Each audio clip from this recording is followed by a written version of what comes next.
This story is darker than people admit. Dissing ops can get you clout, but in the Bronx, dissing the wrong ones can get your life taken. And the way Bronx rapper Swave Drilly died is one of the craziest moments in drill history. It wasn't a back door at a studio. It wasn't a late-night ambush. It happened right outside a parole office in broad daylight, a place nobody expects to get caught lacking. Tonight, we're breaking down exactly why ops were willing to throw away their entire future just to kill Swave Drilly. October 15th, 2025, South Bronx, around 5 p.m. Swave Drilly walks into the parole office for a routine meeting. He'd been on parole ever since coming home in 2024. To him, this was the safest building he stepped into. Metal detectors, officers, government employees everywhere. But the streets don't care about location. If someone wants you gone, the timing doesn't matter. While Swave is inside, a woman on the street notices 3 masked men creeping near the building. She senses something is wrong and immediately calls 911. But before the police arrive, Swave steps outside. The masked men sprint toward him and open fire. Swave drops instantly. The shooters run back toward the street and disappear within seconds. We need a bus at 79 Alexander Avenue. 79 Alexander K? 79 Alexander and the parole office. One individual has been shot. Paramedics try to save him, but the injuries are too severe. Swave is pronounced dead at the hospital shortly after. The moment the news hit the Bronx, the disrespect started instantly. Rappers like C Blue wasted no time clowning his death. Even Lil Che, one of the biggest artists to ever come out of the Bronx, threw shots. And while the Drillies were already weakened by indictments and prison time, they still had shooters outside. Word started moving inside the jail that one of the OG Drillies ordered payback. Anyone who claimed Drilly was expected to slide.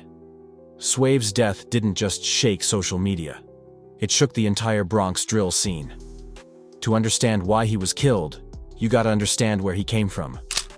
Before rap, Swave was just a Bronx kid growing up surrounded by beef, poverty, and constant pressure. He wasn't chasing fame. He wasn't trying to be the next superstar. He was loyal to his people, especially to Spaz Drilly, the founder of the entire Drilly movement. Spaz and Swave grew up together, both connected to a section called G-Side. Back then, a lot of them were associated with the Bloodhound Brims. Everything changed in 2018 when Spaz's homie Dumbo got stabbed to death at a barbecue. That moment tore G-Side apart. People split off. Some left the Brims. Some stayed. Spaz chose his own path. And that's how the Drillies were born. Swave rode with him from day one. Swave never planned on rapping. He only hopped in the studio because Spaz told him, "Try it, see what happens." So Swave wrote a quick verse in his notes and jumped on a track with Spaz and Good Day Ray. That song became Op Spotter. The moment it dropped, it lit the Bronx up. In the track, Swave dissed K-Flock's entire hood, bragged about catching him lacking, and even claimed he knocked him out back in the day. He rapped, "I was the legend posted, you was at home forfeit." The streets reacted instantly. Some believed him, some denied it. But everyone talked about it. And for drill music, that's all you need. After coming home in 2024, Swave did an interview with P Films, and he doubled down on the story. So I'm like, damn, it's a girl and a boy. So I'm walking, I get close, I see it's him. We lock eyes and shit. Yeah. And it was up after that. We started getting it on. We didn't really get it on. I beat the shit out of him, I ain't gonna cap. Story. He said he saw K-Flock walking with a girl, locked eyes with him, and instantly ran down. According to Swave, "I beat the life out of him, no cap." He claimed the whole fight happened inside a building, and he even tried getting the security footage. But the owners never released it. There's no video, just Swave's word. But in the Bronx, that's enough to create enemies. K-Flock wasn't the only one Swave claimed to have handled. Long before Lil Che blew up, Swave said he and his boys robbed him, fought him, and took his chain. He even referenced it on the track Alley. Once again, no video. But a lot of rappers never forgot those claims. Before rap, Swave was in and out of jail constantly. 2018, gun charge 2019, attempted murder 2019, courthouse fight 2020, reckless endangerment. Every time he bailed out, something else happened. Then, after dropping Op Spotter, he got booked again, this time for years. When he got locked up, he was already fighting 6 open cases. And that's when everything got worse. In 2022, NYPD launched a massive investigation called Operation Drilly. 20 Drillies were hit with RICO-style charges. Police tied the crew to over 30 violent crimes, including shootings, robberies, stabbings, and even a murder linked to the death of Delilah Vasquez. Ops dissed Delilah constantly, including C Blue's infamous line mocking both her and Spaz's homie Dumbo. The Drillies were falling apart.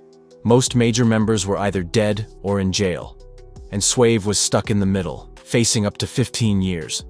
He turned down a 10-year deal, then turned down 8. Finally, in 2023, he took a 4-year plea. When he was transferred upstate, he thought everything was cool. Until someone tried to backdoor him. He got slashed across the face inside his cube. Next thing you know, like, I'm in my cube one day laying down and shit. I get caught I would get cut over the cube. Wow. For me, so like my first reaction, I'm not thinking I'm cut. So when I touch my face, it's like, oh, I feel the blood.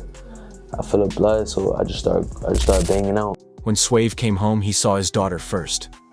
It was emotional. He'd barely seen her in 4 years. Throughout the 4 years, I seen her one time and shit. Yeah.